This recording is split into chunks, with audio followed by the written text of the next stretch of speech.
I'm sure you've heard the term thrown around quite frequently in the real estate industry. Become a real estate neighborhood expert. It has been a phrase repeated for years. In fact, if you've been to any type of coaching or seminars for real estate, I'm pretty sure you've heard your instructors repeat this exact same phrase. And that is the topic of today's video, which is 11 ideas to help you become a neighborhood expert.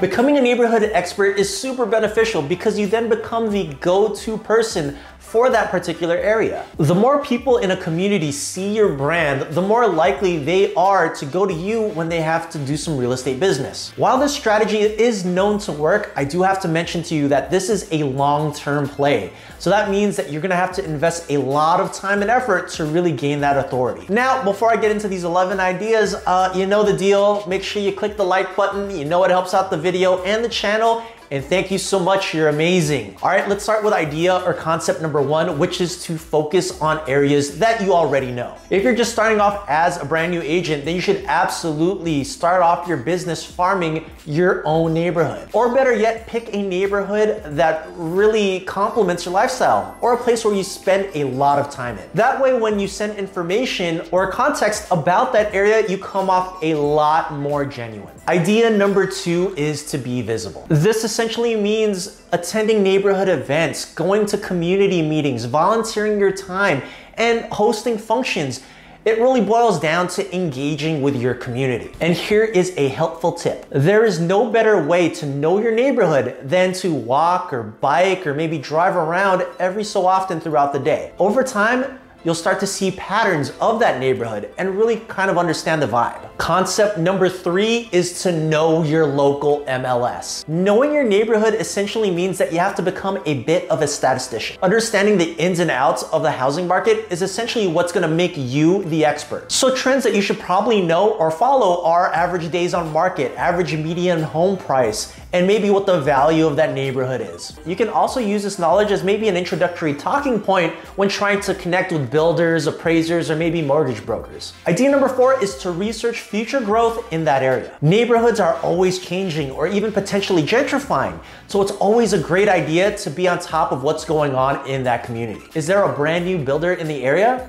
Then maybe it would be a good idea to connect with that person, maybe discuss floor plans or the pricing of that new structure, or maybe stop by the city planner's office and learn about future developments. Understanding these types of things can give you some really great foresight in terms of what the future value of a neighborhood is. All right, idea number 5 is to know your neighborhood hotspots. This means knowing about local schools, restaurants, or shops. This also means about knowing cool parks or maybe new hangout spots. And this will truly help you understand what makes your neighborhood a really great place to live. Number 6 is to know your builders. So do you know about all of the new construction in your area? If not, then it's time to reach out to those developers and understand what exactly they have going on. You can use this as an opportunity to share some useful information via your social media. For example, maybe sending out a post that says, hey, I just met with Bill the builder who's planning to build out a 200-unit condominium, and if you're interested, I have the pricing, please feel free to reach out. Idea number 7 is very similar to concept number 2, which is to be visible, and in this case, go to meetings. This means town hall meetings or maybe just meetings in your neighborhood. Being able to know about future developments or news in the neighborhood will give you a better advantage at really standing apart from everybody else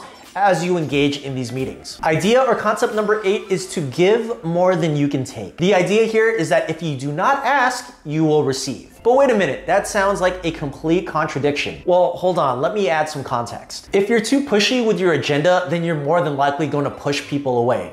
You want to be sure to give value. For example, maybe give people ideas of how to mitigate a pest problem or solve a local issue. Eventually, people will look to you for advice and then their business. Item number 9 is to localize your SEO. Now, I'm not gonna get into this huge, long, drawn out conversation about SEO, but I do wanna give you some basic local SEO best practice. Your website is one of the best and easiest ways to generate business online, but people have to find you first. If you incorporate local keywords into your website, it'll likely be easier for people to find you online and potentially look at you as the expert. Item number 10 is to engage in social media. Facebook, Instagram, and LinkedIn are huge tools for building reputation. And I would even go as far as to say that Nextdoor is really that up and coming neighborhood app. Find people talking in your local neighborhood and just engage with them on social media. All right, last but not least, item 11 is to create a local Google business page. This means creating a Google page for the specific neighborhood that you're farming. So when people are searching for your neighborhood, you are likely to come up with information about your name, your telephone number, your website, and reviews so they can learn a little bit more about you. All right, I'd like to end with this. The behaviors of potential buyers are far more complex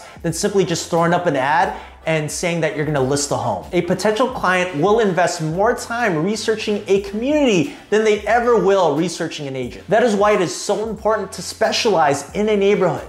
It really gives you a competitive advantage. Providing unique and genuine value to potential clients will far beat out any large brokerage that's just dumping a bunch of money on paid ads. So choose a target neighborhood, become an expert, and start dumping all of your knowledge on that community. In today's competitive real estate market, to be completely honest with you, this is one of the only true strategies that work. Anyway, I hope you guys found some value in this video. And if you did, please make sure you click that like button, make sure you click that subscribe button also, and the bell icon so you can get notified of future videos. Until next time, I will see you guys on the next video.